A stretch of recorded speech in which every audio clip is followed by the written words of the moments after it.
Honorary Member for St. James North. Thank you, Mr. Speaker.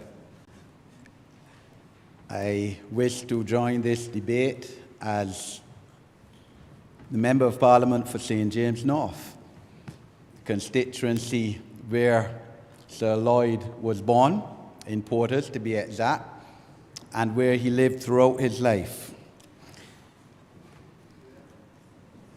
The office of Prime Minister is one which few people who even come to Parliament would ever hold in any country. And it is an office which everyone has to respect. And when I heard of his death last month, I felt it was my duty. I was overseas on government business, parliamentary business, to send a tribute immediately to the people of Barbados on behalf of my constituents. Sir Llyod was an individual who was born to leadership. Barbados scholar, 1956, in an age when there were only 5 such scholarships every year in history, English, and Latin. The classics, as they were called, went on to the University of the West Indies, Mona, and that is significant as well, because as a Barbados scholar, he could have gone on to England. He would have had that option to go to the mother country, but he felt that he should go to, at the time, the only University of the West Indies that they had. That shows the Caribbeanness of the individual. And of course, I always feel that things work out for a purpose, because of course it was there that he met his wife, Lady Angelita Lady Sandiford, and lifelong partner. And indeed, I understand that context, sir, because it was within that same environment, that same university, that my parents met. My dad, a Barbadian, my mum, a Guyanese. And of course, they were contemporaries of Sir Llyod in the late 1950s and were friends with him. Sir Llyod then went on to Manchester University, one of the top universities in England, did a master's, and wrote a thesis in a comparison, in fact, on Africa and Caribbean services, common services. Came back to Barbados and went into teaching first at his, I think at the Modern High School, and then at his alma mater, Harrison College, one of his alma maters, because it also has to be said, sir, that he went to Coleridge Parry. And I always feel quite honestly that the school where you first went to in terms of secondary school has to take the benefit of your success at tertiary level. Before that, sir, he went to St. Albans Primary School. At that time, it was known as St. Albans Elementary School in St. James North, my constituency. And when I spoke briefly at the graduation of those students last week, Wednesday, I said, look, you have a prime example of Sir Llyod Sandiford as someone who went to school at your school, at this school, and has achieved tremendous success and has reached the top of this island in terms of politics and in everything else. And use him as an example of what each and every one of you all here graduating today can achieve. The Right Excellent Errol Barrow, of course, saw his talent and brilliance and made him his personal assistant, 1966, 1967, when he then appointed him to the Senate and as Minister of Education, one of the most important ministries, a ministry, of course, at that time controlling, almost 20% of the annual budget in the estimates debate. And it has to be recognized Sir Llyod was only 30 years old at that time. And he became the longest-serving Minister of Education in Barbados for 8 years in the first instance, and then one again when the Democratic Labour Party came back into office in 1986. And I think both sides of the political fence accepts that Sir Llyod is one of the three best ministers of education that this country has. Certainly one of the three most acclaimed and accomplished. Because, yes, we heard from the Honourable Prime Minister how he would have established the Samuel Jackman Prescott Polytechnic, that very important institution, even more important today, sir, than it would have been then, would have been established under his tenure as Minister of Education, as well, of course, sir, as the Barbados Community College, as another avenue for our children at age 16, 17 to pursue tertiary education. Because at that time we didn't have, of course, all the sixth forms in secondary schools that we have now. They were just the sixth forms in the older secondary schools, the ones that, as the Honourable Prime Minister said, claim a history of 200 and 300 years. And I remember very clearly, don't mind it was in 1968, 69, sir, the turmoil on the establishment of the Barbados Community College. There was a strike, sir, by teachers of the older secondary schools in reaction to the establishment of the Barbados Community College. Because, and that strike, if I recall, sir, lasted 18 days.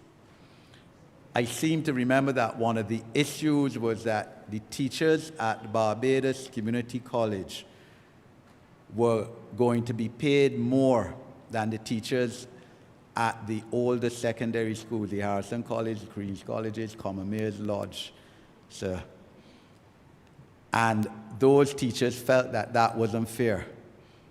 I believe that the argument of Sir Llyod and the then Democratic Labour Party government was that BCC was going to have evening classes, and therefore teachers should be compensated in terms of their salary. Their salary should reflect that. So the issue eventually was resolved, as well it had to be. So in fact, I remember, and in fact it was said at Sir Llyod's funeral last week, I think by Professor Downs, that about 8 teachers from Commonwealth alone left Commonwealth and went to teach at Barbados Community College, primarily because of the higher salaries involved. But Sir Llyod was steadfast, sir, and Barbados Community College, of course, stands as perhaps his main legacy in all his 30-plus years as a public servant of this country. As Minister of Education, sir, in his first tenure, the National Development Scholarship would also have been established as another means whereby students of Barbados, on leaving secondary school and in their 20s, could gain scholarships to go overseas to do specialist areas that were thought to be fundamental at the time to the national development of our country. Sir Llyod also, as Minister of Education, would have piloted in this Parliament a new Education Act in 1975. And that, of course, is, again, an issue that reflects the current day situation, as the Honourable Member for St. Philip West looks to educational reform, and no doubt the enactment of a new Educational Act sometime, hopefully, in the near future that would reflect our situation where no child should be left behind in terms of education and development in this country, including, of course, those children with special needs. Sir Llyod, as minister, would also have expanded the school meals program throughout public primary schools and established the Caribbean Examination Council with its headquarters in Barbados, where it remains. Sir, I first recall meeting Sir Llyod in his capacity as Minister of Education when, in 1972, I was awarded a prize after first year, academic prize, sir, at Harrison College. He would have delivered the feature address at that speech day in 1972.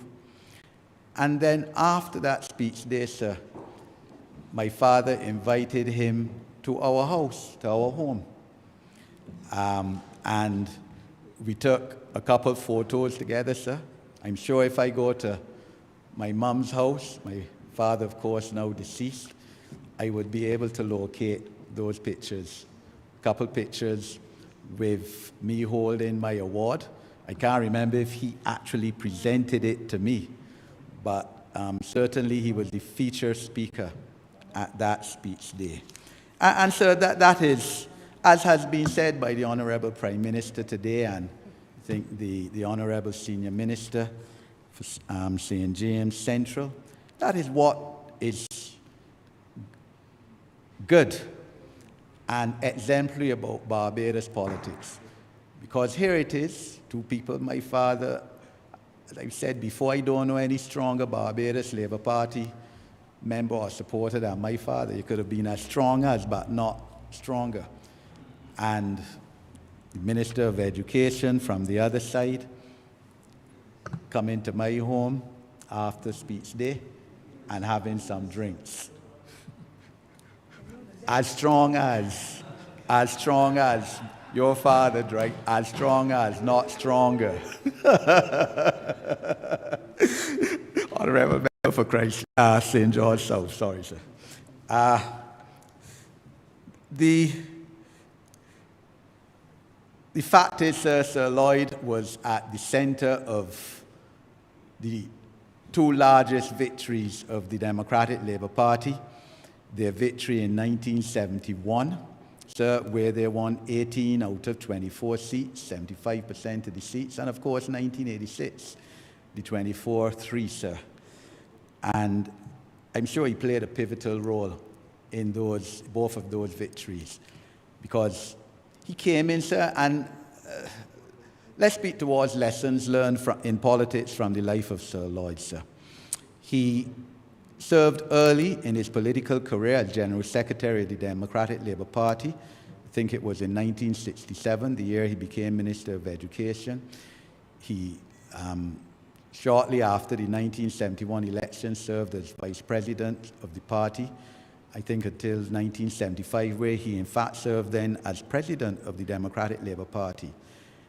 And that shows that if you are interested in reaching the top of political leadership, you have to serve at the grassroots level of your political party, sir.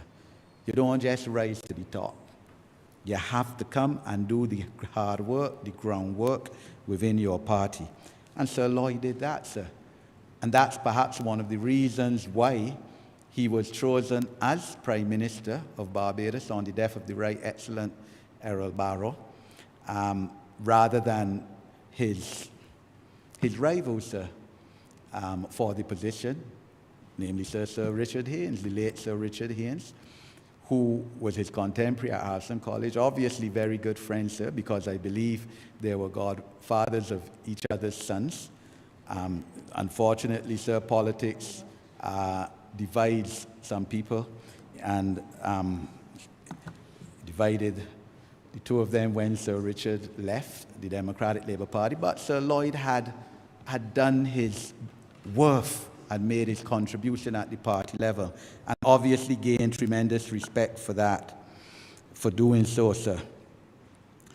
I was impressed, sir, by what his son Garth said in the interview. I think both children, Sir Garth and Inga, that Sir Llyod used to ensure that he was home at 6 o'clock every evening, and that they had dinner together as a family, sir. And I could understand that, sir, because that is what used to happen in my parents' household too. We used to sit down and have breakfast together, dinner together. Keeps a family together. And even though he was a minister of government, sir, he still felt it important to be with his family in the evening, having supper together. Sir Llyod then, sir, of course, went into opposition in 1976. He was deputy leader of the Democratic Labour Party in Parliament, sir, and the Honourable Prime Minister again spoke about the relationships again across the aisle, sir. His relationship with the late Right Honourable Tom Adams, sir. And that is correct, sir. She said that only the Honourable Member of St. Michael East may have known about that. But I followed politics from the time I was 11, sir. I remember a time Sir Llyod voted, in fact, with the Barbados Labour Party government, I believe it was about 1981-82, for an increase in parliamentary salaries. So Sir Llyod understood that you had to give parliamentarians their due, and even though the rest of his parliamentary colleagues voted against it, even though I'm sure, sir, that they would have liked to take the increase and would have been glad that the increase was passed, Sir Llyod, on principle, said we need more than this. In fact, the late Right Honourable Tom Adams, sir, was the one who said that ministers' salary must be higher than their permanent secretary's salaries, because under the regime of the Right Excellent Errol Barra, between up to 1976, in fact, permanent secretaries used to make more than the ministers. Tom Adams said, well, that can't be right. Ministers should make more than the permanent secretaries. So whenever the permanent secretaries and public officers' salaries were increased, the ministers' salaries were increased by the same percentage. And that is what is up today. And Sir Llyod agreed with that on principle, in spite of the protestations, as false as they may have been, of his parliamentary colleagues. And you have to respect a man for that, sir, that he took principle and integrity more than anything else. And that transcended his whole career, sir. And there are few politicians, sir, that retire from politics or end their political careers after over 30 years in politics, sir, with their integrity fully intact, sir. Sir Llyod is one. You can't mark any corrupt practice against him, sir. And in saying that, you recall the last Democratic Labour Party government, sir, where corrupt practices after corrupt practices were carried out. And it must have disturbed Sir Llyod that is what his party had come to. As Prime Minister of Barbados, sir, after 1987, between 1987 and 1994, he, of course, Sir Llyod had the opportunity to be chairman of CARICOM, 1993-94. And so we have to speak a bit about this, because this is the 50th anniversary this month of the establishment of CARICOM. And as has been said, sir, there's been no political divide on closer Caribbean integration, the need for it across our political lines.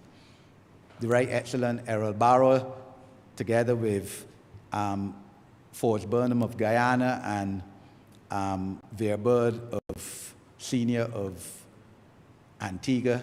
The 3Bs is what they used to call it, would have formed CARIFTA, I think in 1967. And then from there, of course, we had the establishment of CARICOM 6 years after in 1973, with again the Right Excellent Errol Barrow and Forrest Burnham again, Michael Manley of Jamaica, Dr. Eric Williams of Trinidad, sir. A significant step. Of course, we still had only a few countries in the Caribbean region as independent countries. So, of course, 11 other countries joined later on after they became independent and sovereign states. But Sir Lloyd, of course, would have played a greater role in CARICOM after he became Prime Minister. And we heard about his ideas to establish an association of Caribbean states in the early 1990s, which never really took off the ground, and his idea of a Caribbean Assembly of Parliamentarians, which the Honourable Member for St. James Central just spoke about. And I totally identify with that, sir, because as Barbados' current representative now to the ACP EU Parliamentary Assembly, that issue came up only last month when we met among the Caribbean representatives, that Africa, for example, has an African Union and a parliament in Ethiopia, headquarters in Ethiopia. And we, as a smaller region, less states, don't have an assembly, a Caribbean Assembly of Parliamentarians.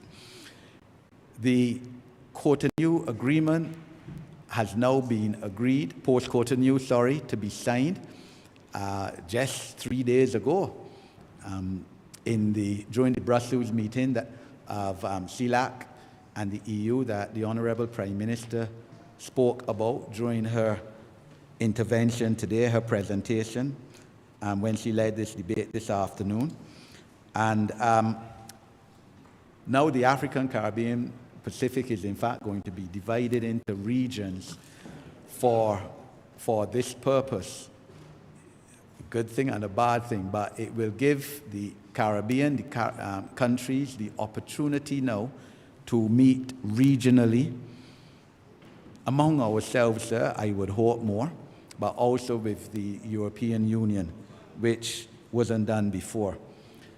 Sir Lloyd has to be given tremendous credit for the Grandance Declaration, sir, as we heard in 1989, and for the Time of Action plan that we heard of.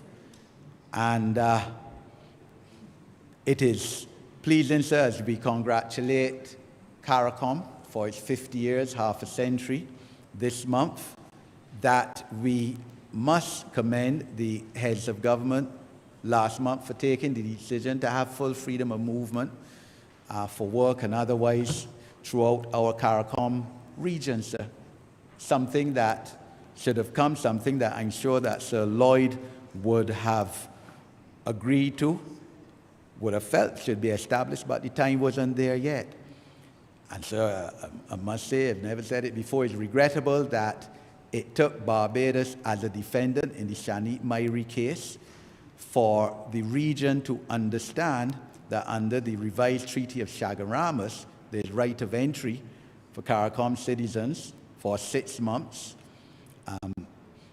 unless, of course, it is a national security, and it can't be just a whim and caprice. It has to be a national security reason based on solid grounds to prevent a CARICOM citizen entering another CARICOM country. So we look forward, quite honestly, I do, to March the 31st. That is the time frame set where we have full freedom of movement among our people. Because we had, sir, in 2007 World Cup, where the final, of course, was held in Barbados, and the Honourable Prime Minister was lead for Barbados on the protocols and the details of the World Cup and how we would correlate it among our Caribbean countries. And we had a situation then where entry into, let's say, Barbados for the World Cup was entry into all the other CARICOM islands, sir. Just like how you enter one European country now, and you enter all the others. And then, rather than go forward with it, sir, we stepped back. Of course, there was a change in regime a few months after that in Barbados, where we had a prime minister, sir, saying, ever so welcome, wait for a call. I regard that, sir, as one of the, quite honestly, most ugly days of our Barbadian history, especially within our CARICOM relations, sir. I'm being set aside by the Honourable Minister, the Honourable Member for St. Thomas. I won't say that, or Honourable Member. I would say that the fact was that he himself was not born in Barbados, was not even born anywhere in the Caribbean, but in England, sir, and came here when he was 9. So I really couldn't understand that stand which was taken by that late Prime Minister and by the Democratic Labour Party at the time. Sir Llyod evinced leadership skills from the time he was young. He was deputy head boy of Harrison College. He was cricket captain of the Harrison College team, sir. And sir, he was famous in terms of cricket, if for nothing else, for having scored 100 for Harrison College in a first division match, but then scoring 4 zeros, sir. I heard it was 6 zeros right after that, but I believe it was 4 zeros, sir. But he scored 100 as a schoolboy in our first division cricket. And that was when our cricket, sir, as you know, was predominant and primary and top of the world, sir. He was president of the Guild of Undergraduates of Mona University in his second year as a student there. He was president of the Guild of Graduates of the University of the West Indies after he came back to Barbados. At the University of Manchester, sir, he was president of the West Indies Student Association. And therefore, here was an individual whose leadership qualities and his commitment to serve at the highest level and desire to serve and determination to serve was evident from early in his career. And, you know, there are some people who you say are born leaders, and I would want to say that he was certainly one. Within the Democratic Labour Party, sir, I understand he was a founding member of their Academy of Politics, which was an institution now essentially non-functional, but which would have helped educate their members and help keep that party in office during the time it was on its toes. Additionally, sir, to being Minister of Education, he was also Minister of Youth Affairs and Community Development and Sports, as well as Health and Welfare and Culture, each of those for short periods of time. So Llyod, as I said, sir, was my constituent. And I remember the first time I visited his house in the lead up to the 2013 elections, sir. It was an evening. I paid him the respect, sir, as well. It was incumbent on me to do, sir, to call him and say, Sir Llyod, I'm coming to see you. I would like to come and see you, sir. I'm going to be canvassing in your area this afternoon, sir. I was with, and I'm saying it in positive light, my then chief canvasser, sir, Tattoo, one of the best canvassers in Barbados, sir, real name Grenville Sandiford, sir, who I believe is a distant relative of Sir Llyod. And we said we're making this the last stop because we know Sir Llyod can keep us there talking for about an hour, sir. One of the techniques of a politician, sir, my father taught me early o'clock is your opponents, when they come to your house, you keep them there long so that they can't go to some other house that afternoon now and canvass. So that was the last stop, sir. And I remember staying there till about 8 o'clock. We had a tremendous chat, sir. I don't think Sir Llyod realized who my parents were, sir. You know, as I said, his contemporaries at university. And we had a tremendous chat on politics, on education, sir, on society, sir. His wife was a gracious host. We had a couple drinks, sir. And therein my relationship with Sir Llyod, as a constituent, sir, and not only as a constituent, but someone who I certainly respected and who I believe respected me too, sir, came. And every birthday, I would call him, as I called all my constituents. So I would have last spoken to him on his birthday, March 24th this year, sir. And I would have visited his house on another occasion. I think, yeah, leading up to somewhere between 2013 and 2018, sir. And his daughter Inga reminded me of that occasion when I gave, of course, my sympathy to her last Friday because she was present in the house at that time.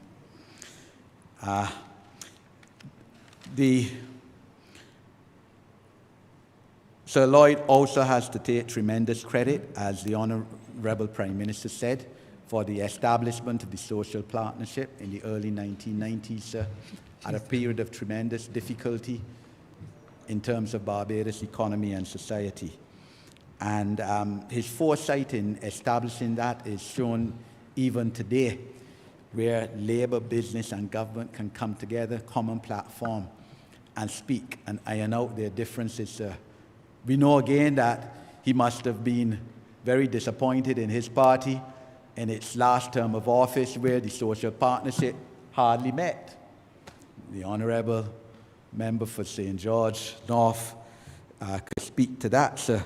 But there were months that the social partnership never met, even though they had burning issues, sir. Do you want to remember has 2 more minutes? Thank you, sir. But I will wrap up, sir, by speaking about the office of Prime Minister, sir. And what I believe, sir, should be the privileges of that office, or that of the individual, sir. Not to the individual, to the office when the person is no longer Prime Minister, sir. And this is one of the few things I believe we should learn from the American system. I don't like the American system, sir. Like the truth, political system in chaos, sir. But I admire that, sir, that you're a former president, you get the respect. I was disturbed, sir, when Sir Llyod was no longer Prime Minister, and you heard that he had written a letter calling for certain courtesies, sir, and his requests seemed to be taken in ridicule. I strongly believe, sir, an individual, as I said, very few persons will serve as Prime Minister in this country, of those who seek political office, and the office has to be respected. One day, there will be one day when none of us in here will be parliamentarians, if we live so long. And I believe that a former Prime Minister should be given a member of staff, personal assistant, who could help him write, or her, their publications, their books. Sir Llyod published a lot of books, sir, and papers, sir. But it's not really known in Barbados. He wrote on politics, society, education, structural adjustment, business, government, all of that, sir. But very few persons know that. Should be given a scribe and should have an official car for all functions. You used to hear about Sir Llyod going to a funeral after he was no longer Prime Minister and driving about looking for a car spot. That should not happen, sir. That should not happen. Lady Angelica called me a morning when I was, Angelita, sir. Lady Angelita called me a morning when I was Minister of Home Affairs and said that she and Sir Llyod were about to travel the next day to go to a funeral of one of her relatives, sir, and if they could have an official car come for them at their home, sir. Should not have to call a Minister of Home Affairs for that purpose. I said, Lady Sandiford, that will be done. I immediately made a phone call. I would not say to who.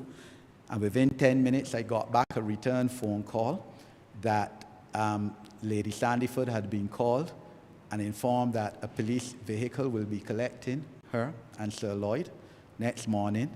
And of course, VIP treatment through the way. That should be done. So that happens in some other Caribbean countries. I'm aware in Antigua, for instance, it happens where former prime ministers are given, in fact, more than one member of staff for that kind of purpose, sir.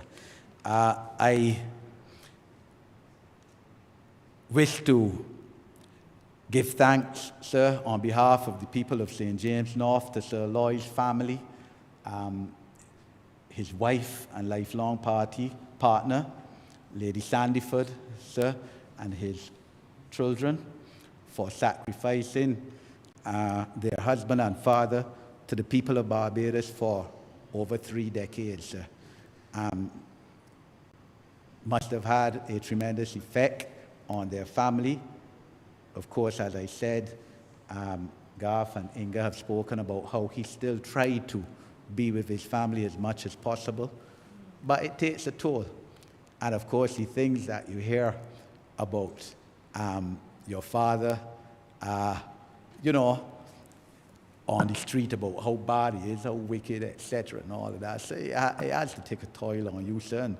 And, what happened in 1994, June 7th, the no confidence debate, sir, where the special majority for Sir Llyod to resign did not take place, and that has to be known. Sir Llyod did not resign as Prime Minister, but he felt that having lost the confidence of, it was four members of his party plus the independent senator,